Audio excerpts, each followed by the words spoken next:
DiscerningHearts.com presents Inside the Pages, insights from today's most compelling authors.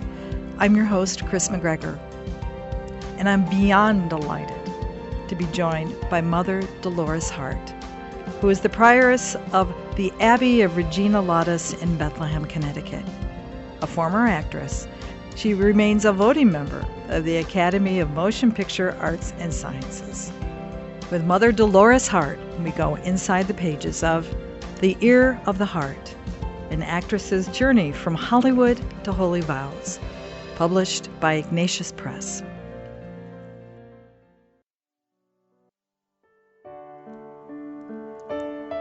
Dolores Hart stunned Hollywood in 1963 when, after 10 highly successful feature films, she chose to enter a contemplative monastery. Now, 50 years later, Mother Dolores gives us this fascinating account of her life with co-author and lifelong friend Richard Danute. Dolores was a bright and beautiful college student when she made her film debut with Elvis Presley in Paramount's 1957 Loving You. She acted in 9 more movies with other big stars such as Montgomery Clift, Anthony Quinn, and Myrna Loy. She also gave Tony-nominated performance in the Broadway play The Pleasure of His Company and appeared in television shows including The Virginian and Playhouse 90. An important chapter in her life occurred while playing St. Clair in the movie Francis of Assisi, which was filmed on location in Italy.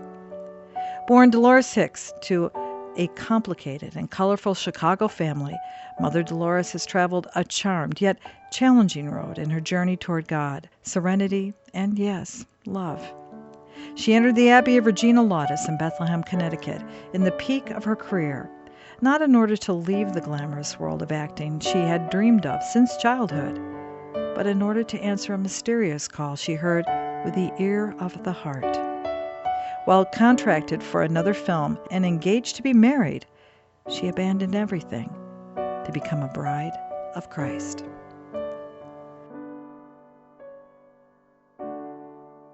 Mother, thank you for the blessing of your time and your gift in this book. Just thank you. Thank you very much for your response. I really appreciate that. Mother, it contains a message that, can we say ultimately, it's about hospice, about that healing love that can occur when we really truly do take time to listen. Thank you. That's a beautiful way of expressing it. It's a beautiful work. I mean, even the title, The Ear of the Heart, for those familiar with the Benedictine rule, that's really what St. Benedict calls us to, first to listen with that ear of the heart. Well, thank you. That was Dick's idea. And when he first presented it to me, I said, but won't people think it's a medical journal? And he said, no. He said, you stop that. You're being cynical. And I said, all right, I apologize. And he was right. I think the title really is just what it is meant to be. The story that you share with us is one that, of course, begins with your childhood, which, Mother, today so many children are experiencing what at your time in life might have been considered not a normal childhood, but today is very normal. The breaking up of families and the pain and the brokenness, that instability can be the source of so much hurt in today's world. Well, I think that you're absolutely correct. What seemed to be very different when I was growing up.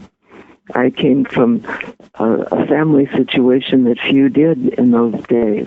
But in a way, I can see now that, again, the will of the Lord was running ahead of me, because I think right now it allows me to understand more deeply exactly what people do go through and what a dividing experience it is when you have parents who are in different camps.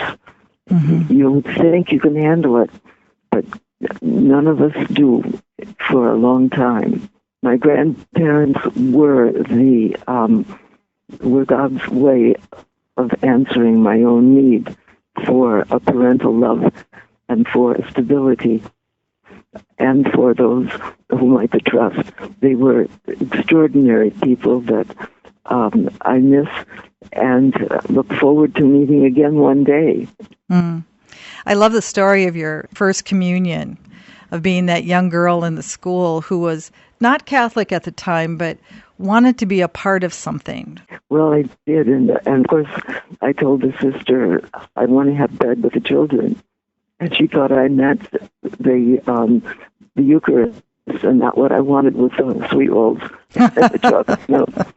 But I think the Lord took, as He always does, the very humble things of our life and the humble things that we desire, and leads us into a more true way of living.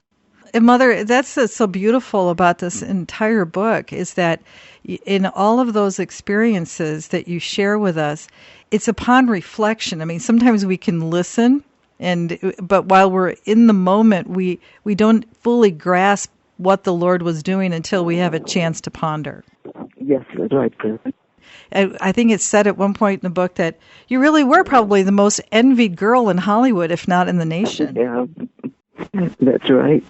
I think the most unbelievable shock of my young life was that one relationship with the guy that everybody wanted. I went back to school after having just met Elvis and the members of the film crew. They said, "Oh, did you bring home a lock of his hair?" I said, "What are you talking about? I wouldn't cut a lock of his hair off." "Oh, and why?" And then, of course, they filled me in who he was, and that he was the same Elvis that had been on the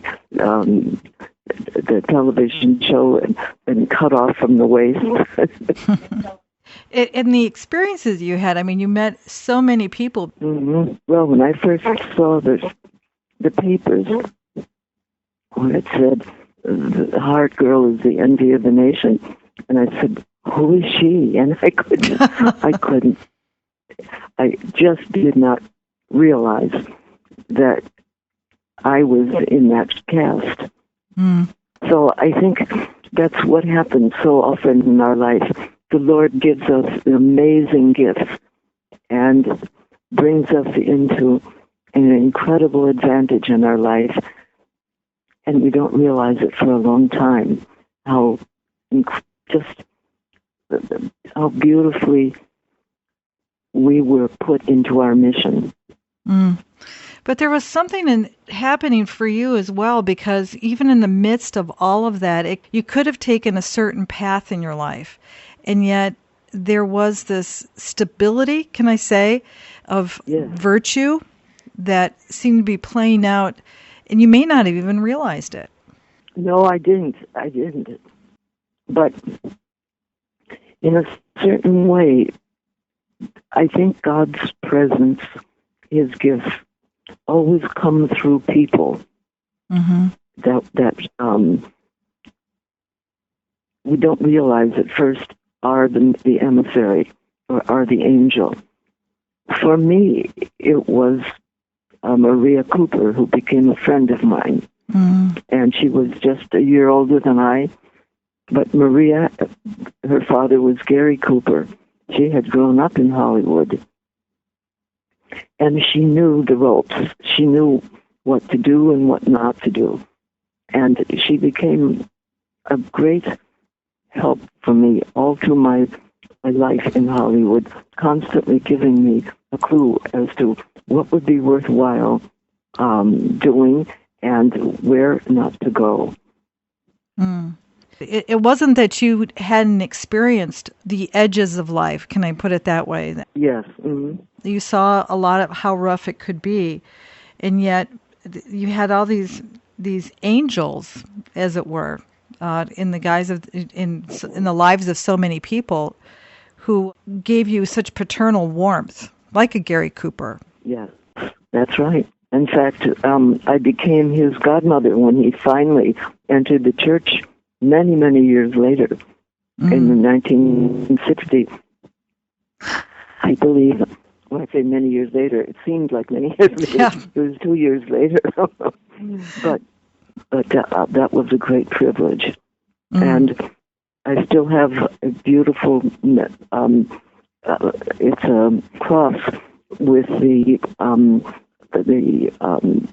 some of the remains of Saint Therese of Lisieux within it. Well, I would say that relic probably would be more cherished by many than even the lock of hair from Elvis Presley. Hey, that is a wonderful insight. I will keep that. That's very good. Those years in Hollywood were actually quite short, but yet you had the opportunity to go into a depth that really honed your acting abilities. I was thinking of some of the films that you made in Europe at such a young age. Mm-hmm. I recently had a chance to see Lisa. Wow, what a powerful performance. Well, I thank you. I thank you so much for that recall and for seeing it. It was indeed the most important film, I believe, in my whole career, and one which took me into places that I never thought I would have to go. The world of Lisa Held was, of course, a world that showed her as a person held by the Nazis for medical experiments, and then amazingly liberated by the person that Stephen Boyd held. And in his character, he leads Lisa out of the trauma of the Nazi environment. But I had never realized myself what the Jewish people had undergone in that experiment and the experience of the war. It was a shock to my system.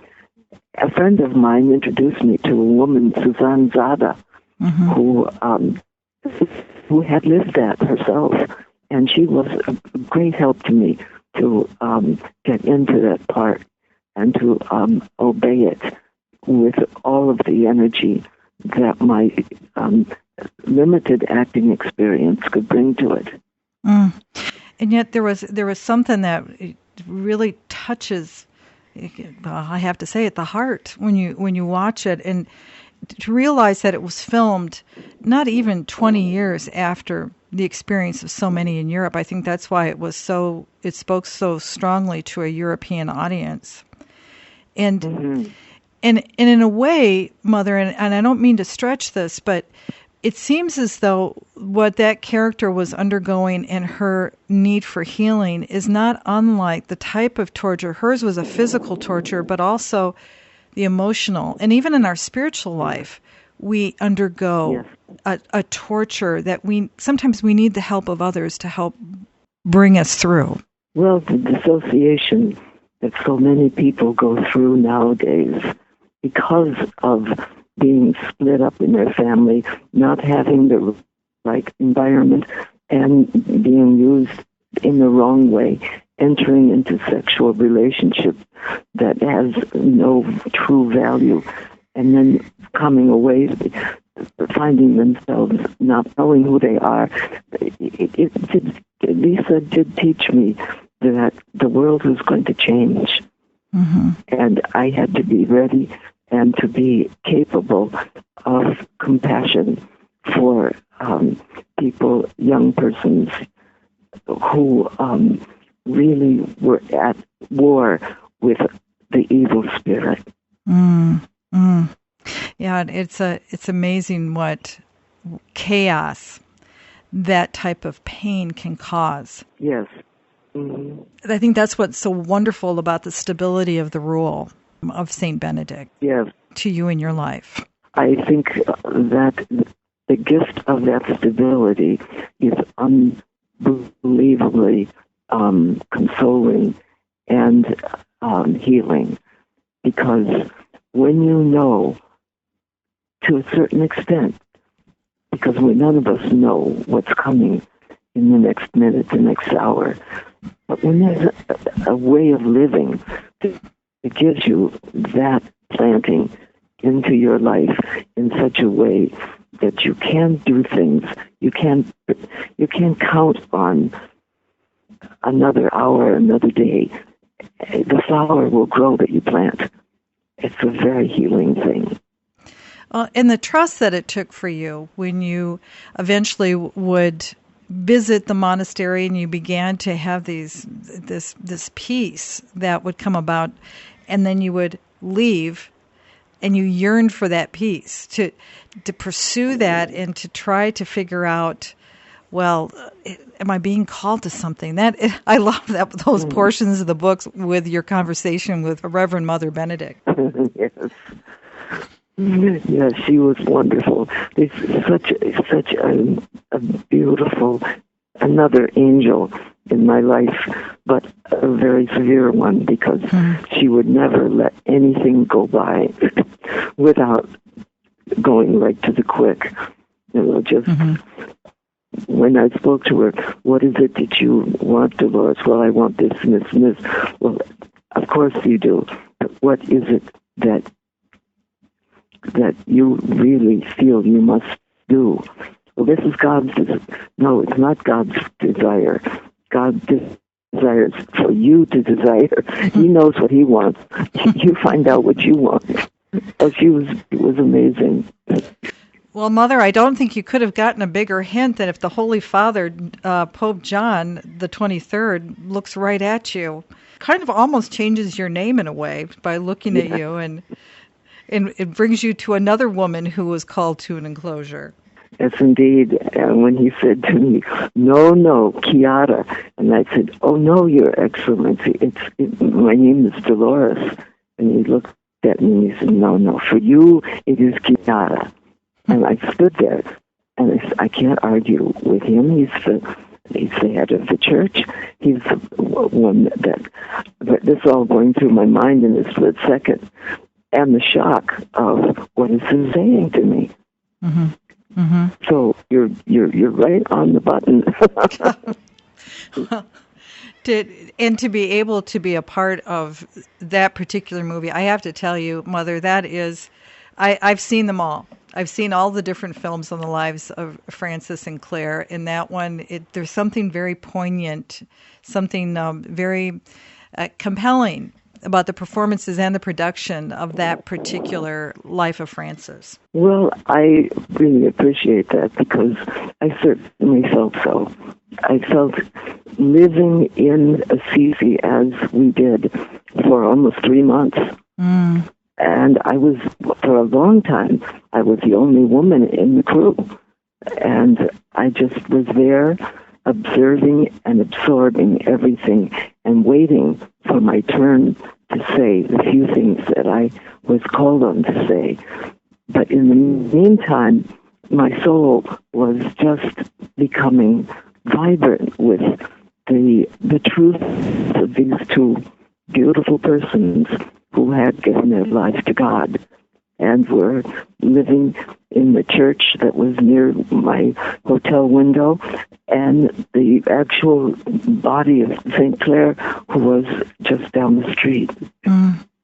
There is such a peace to the place that the thing is, Mother, there were many people there with you at the time, and yet for you, it wasn't necessarily evident that you were supposed to leave this career, this life. Actually, this wonderful friendship, relationship you had engaged. I mean, nothing was an indicator on the surface that was all going to change in a rather short period of time. Yes, it was all programmed. Now that I look back on it, it all within a matter of days, one thing would follow the next, and when I see it now, it was very well designed. The dramatist did a good job. Yeah, God's a really good writer. I think he's just excellent. Yes. You know, it's so compelling is as you enter it, I mean, there's such a richness to this blessing of this work that you presented to all of us to absorb, that I can only touch on certain points of it, but I think that a real standout is that when you enter the monastery, that the world may say you have to give up everything and that you lose yourself.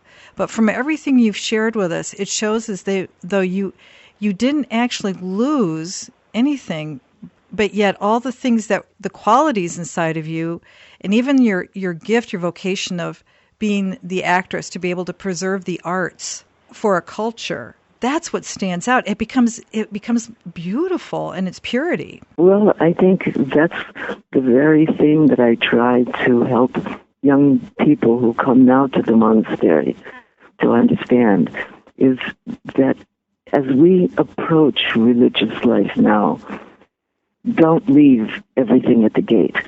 Don't leave your goods, your values, your capacity. Bring it with you.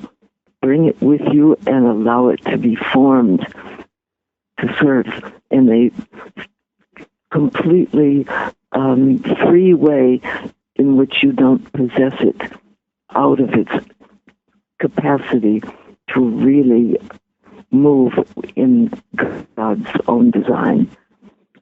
It's a false idea of true religious life when we have to feel we give up who we are. We can't. We must bring who we are with us and allow that person to emerge as a servant in the best possible way. And even bring our suffering. And that's a difficult one. We run from suffering, don't we, Mother? We do. We do indeed. And I suppose my suffering started in an intense way when I found that I had this disease called neuropathy, and it turned out to be not curable. It was the kind of neuropathy that stays with us till death as our daily friend. And when I first got it, it attacked me so vehemently. I was 122 pounds and went down until 92. And was in a wheelchair. I thought my life was over, really, and was misdiagnosed by very, very willing, helpful doctors, but didn't know what this was. And until I met Dr. Norman Latoff, who really was the one who gave me the key back to myself, because he helped me get the kind of medication that would keep the pain from absorbing me to the point where I couldn't move. And I also then had a therapist, Jenny Chevchetti, Jenny Paul, she came to be known. She helped me through getting the use of my body back, and a realization of how much we depend and need the wholeness of our body, to whatever extent we can reclaim it or use it or maintain it, because it's such a friend indeed. And as the Lord said, is going to be our friend for eternity. There's so much, Mother, in this book that I wish we could touch upon. That the founding of the theater and what it offers, the community surrounding it, but also the world, the hope, the beautiful music. Oh, the Women of Chant. I mean, that's, I think, how I first became familiar with the order or the monastery. I love that music. Well, thank you very much for that recall. I appreciate that, and so will all of my sisters. We worked very hard to try to share our experience of Gregorian chant, which is such a healing and beautiful way of prayer. To pray together in the chant is an enormous gift. It takes you a while to figure out how to keep the rhythm of it and maintain it. But once you learn it and you're able to sing it with the community, that to me is the closest to heaven I'll be on this side. Well, I have to, just as a quick aside, you must have rejoiced then when St. Hildegard was lifted up as a doctor of the church. Yes, that was wonderful. Yes, indeed. And she loved the earth, and I just think it's so, I can't imagine her joy at seeing this community it growing and flourishing as it is. Well, she would understand something like earoftheheart.com. It's our website. And when you said Hildegard, and I thought, isn't it wonderful to have a woman so far in history who would immediately know, oh, yes, that's a website.